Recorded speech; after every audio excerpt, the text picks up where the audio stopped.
my strategy was very simple. The world is pretty crazy right now, so it's the crazy ideas that actually will carry the day. Think Airbnb puts more people in bedrooms every night than all of Hilton and Marriott combined.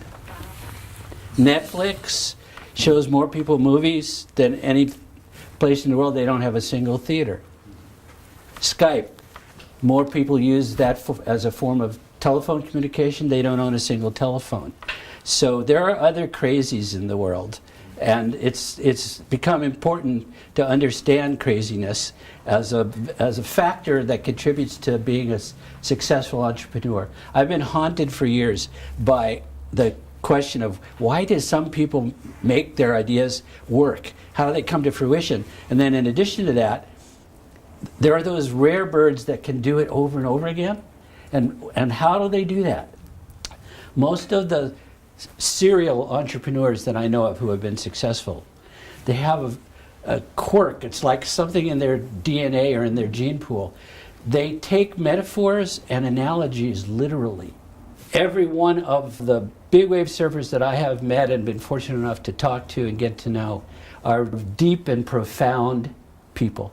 Their ability to prepare and to do hard work and to carry that passion for what they do and to go back out after being tumbled and beaten up and battered with a smile on their face is unprecedented in any other field that I know of. But nobody's ever written about surfing.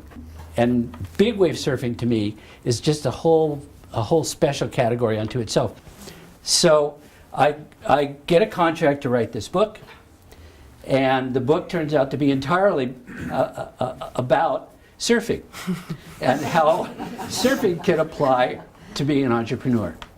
And so the underlying intent of the book is that if you read it from start to finish, 80% of each chapter is about big wave surfers and surfing history, because I assumed that the natural audience for the book would not be surfers necessarily, so they needed to know a little bit about it. But then eventually, if you read the chapters in succession, my idea was you would end up with a business plan.